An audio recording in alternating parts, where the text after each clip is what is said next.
Assalamualaikum warahmatullahi wabarakatuh. Oke adik-adik, hari ini kita akan melanjutkan materi baru, yaitu bab 2 tentang fungsi persamaan dan pertidaksamaan logaritma. Nah, pada pertemuan kali ini kita akan membahas terlebih dahulu tentang fungsi logaritma. Nah, jadi pada pertemuan sebelumnya kan kita sudah belajar yang namanya fungsi eksponensial. Nah, pada bab ini masih ada kaitannya dengan fungsi eksponensial. Nah, jadi yang dinamakan logaritma itu merupakan kebalikan atau inverse dari fungsi eksponensial. Nah, jadi untuk bentuk logaritma bisa diubah bentuknya ke bentuk eksponensial, begitupun sebaliknya untuk bentuk yang eksponensial bisa diubah ke bentuk logaritma. Nah, jadi di sini kan ada bentuk eksponensial, misalkan a pangkat y sama dengan x. Ini bila kita ubah ke bentuk logaritma, maka bentuknya akan seperti ini. Y sama dengan a log x, di mana a-nya harus lebih dari 0 dan tidak boleh sama dengan 1, kemudian x-nya harus lebih dari 0. Nah, untuk bentuk logaritma ini, a di sini merupakan bilangan pokok atau basisnya. Kemudian untuk yang x ini merupakan numerus atau domain logaritma. Sedangkan yang y di sini adalah hasil atau range logaritma.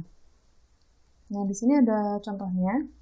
Misalkan di sini ada 2 log 8. 2 log 8 ini sama dengan 3. Kenapa 3? Karena 2 pangkat 3 sama dengan 8. Begitupun untuk yang nomor 2, di sini ada 10 log 1 per 10. 10 log 1 per 10 di sini sama dengan min 1, karena 10 pangkat min 1 sama dengan 1 per 10. Nah, kemudian selanjutnya di sini ada sifat-sifat logaritma. Sifat-sifat logaritma di sini ada beberapa, yaitu yang pertama a log 1 sama dengan 0 dan a log a sama dengan 1. Dengan syarat di sini a-nya harus lebih dari 0 dan tidak boleh sama dengan 1, maka berlaku sifat ini. Nah, sebagai contoh di sini misalkan 2 log 1, 3 log 1, 100 log 1, atau berapapun yang memenuhi syarat ini, maka hasilnya adalah 0. Kemudian di sini ada a log a sama dengan 1. Tentunya di sini juga memenuhi syarat a lebih dari 0 dan a tidak sama dengan 1, maka berlaku a log a sama dengan 1. Jadi antara basis sama numerusnya di sini sama angkanya, maka akan menghasilkan 1. Nah, kemudian untuk sifat yang kedua, di sini ada a log b ditambah a log c, maka akan senilai dengan a log bc. Jadi misalkan ada 2 logaritma di sini dengan basis yang sama, maka numerisnya tinggal kita kalikan saja. Ini untuk penjumlahan ya. Kemudian untuk sifat yang ketiga, ini hampir mirip dengan sifat yang kedua, hanya saja kalau yang kedua ini dijumlah, kalau yang ketiga di sini ada dikurangi ya.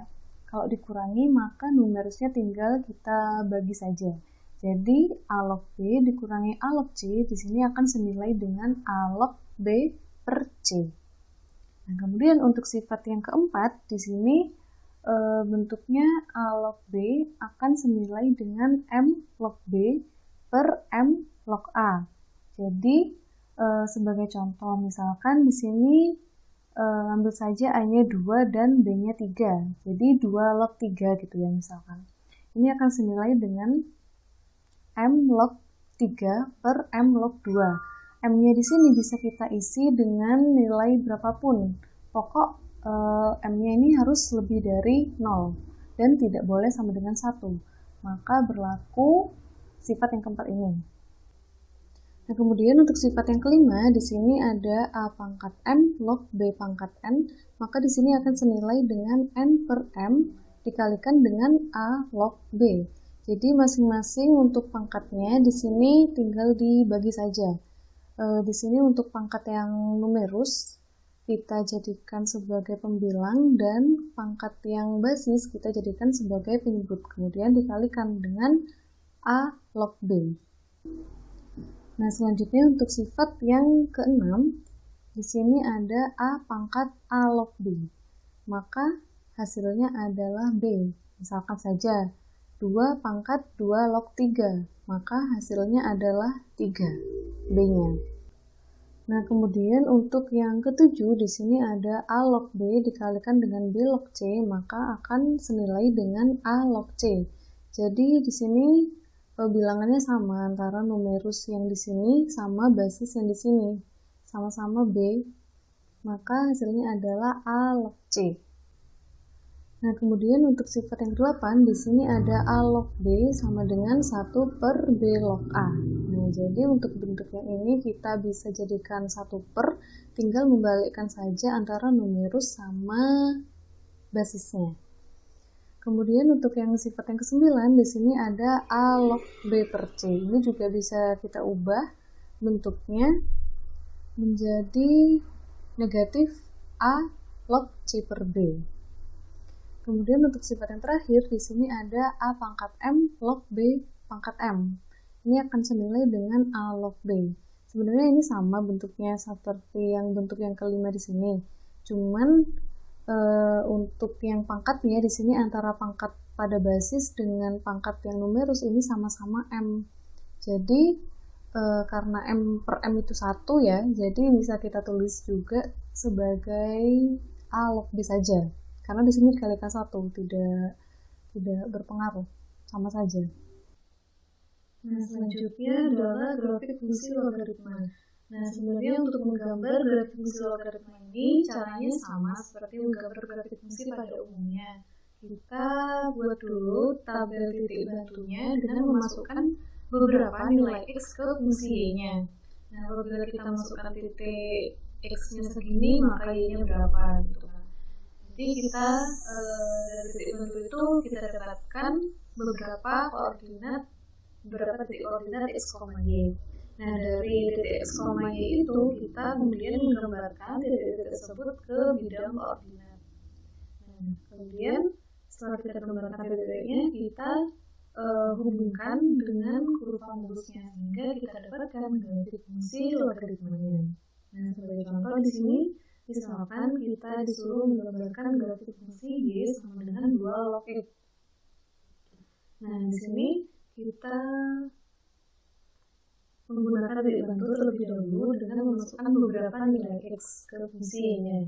Nah, sebagai contoh di sini, misalkan saya ambil titik X-nya sama dengan 1/8. Apabila kita masukkan ke fungsi Y-nya, jadi didapatkan Y sama dengan 2 log 1/8 sama dengan negatif 3 karena 2 pangkat negatif 3 adalah 1/8. Demikian seterusnya sampai titik yang terakhir yaitu X sama dengan 8. Apabila kita masukkan Y sama dengan 2 log 8 sama dengan 3 karena 2 pangkat 3 sama dengan 8. Nah, dari sini kemudian saya buat tabel. Nah, di sini X-nya yang saya masukkan adalah 1/8, 1/4 sampai 8. Maka didapatkan Y-nya adalah negatif 3, negatif 2, sampai 3. Dan kemudian titik yang didapat adalah X, Y.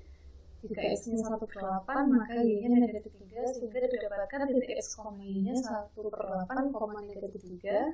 Sampai yang titik terakhir, apabila kita masukkan X-nya 8, maka didapatkan Y-nya 3, sehingga kita dapatkan titik X, Y-nya 8,3. Nah, titik-titik ini kemudian kita masukkan ke bidang koordinat. Kemudian setelah dihubungkan, maka kita dapatkan grafiknya kurang lebih seperti ini.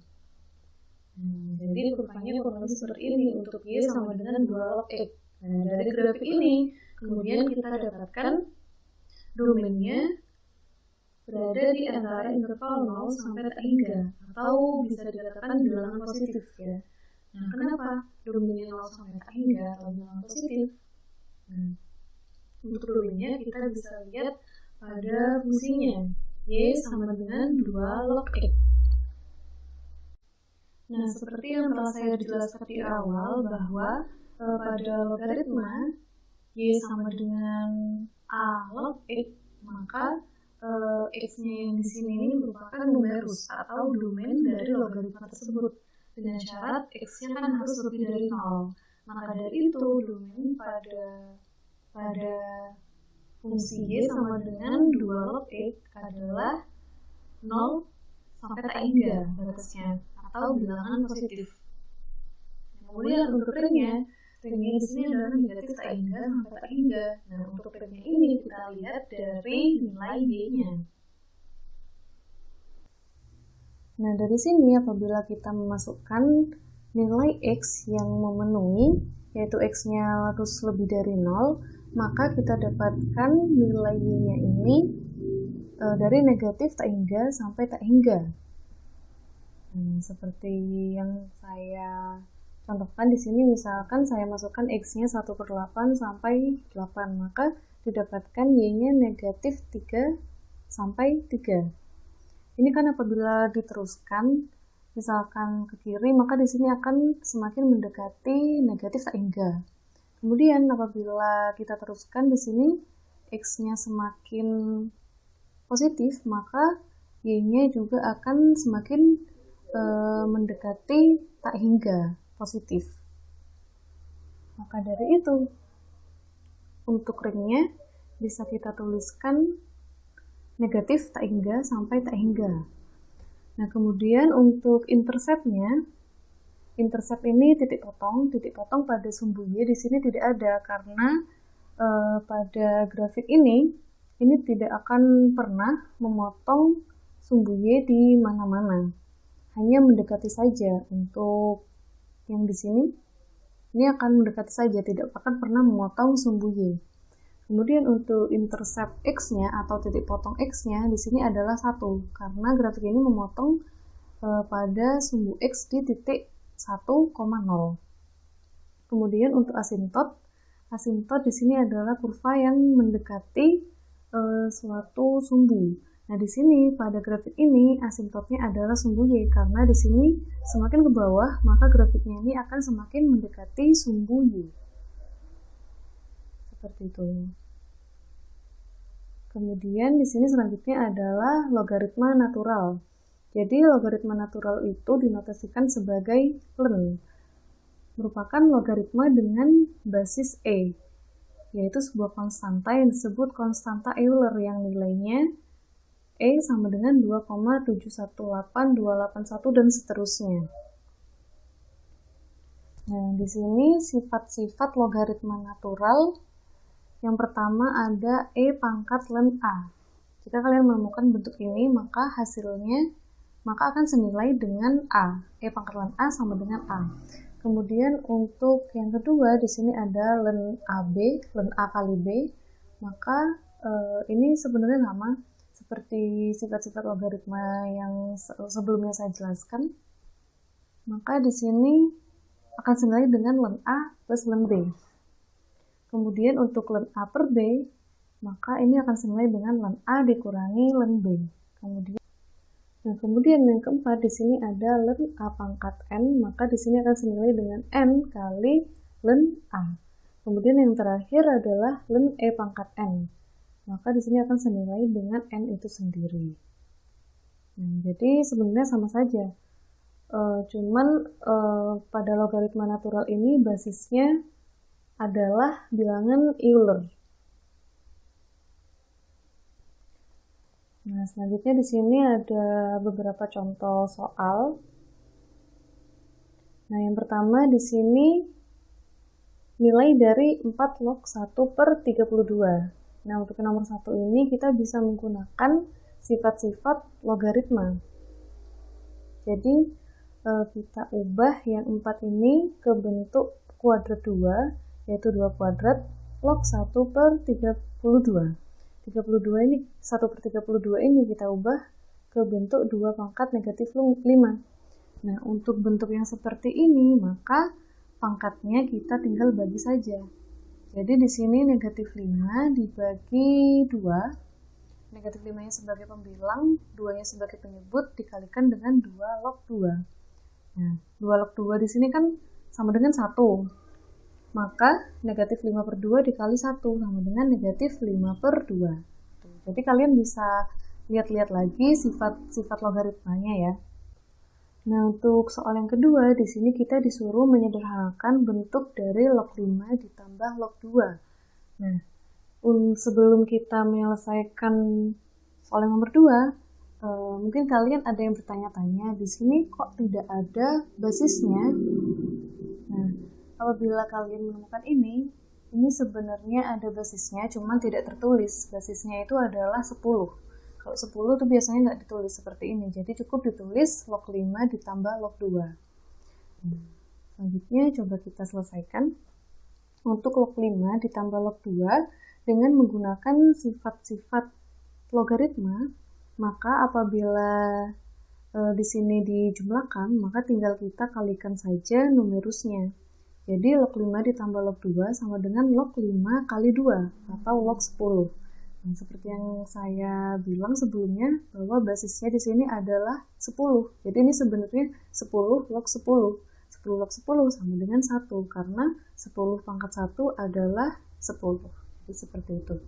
Kemudian yang ketiga, di sini diketahui 2 log 3 itu nilainya adalah 1,585 dan 2 log 5 sama dengan 2,322. Kita disuruh mencari nilai dari 2 log 0,3.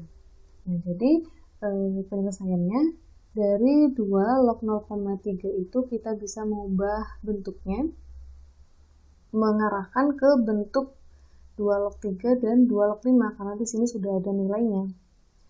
Nah, jadi dari 2 log 0,3 kita jadikan 2 log 3 per 10, kemudian 10-nya di sini kita jadikan 2 kali 5. Nah, dari sini kita jabarkan 2 log 3 per 2 kali 5, kita bisa jabarkan menjadi 2 log 3. Karena di sini pembagian, maka dikurangi 2 log 2, dikurangi lagi 2 log 5. Karena di sini 2 kali 5. Nah, jadi kita dapatkan 2 log 3-nya kan sudah ada di soal, 1,585. Kemudian dikurangi 2 log 2.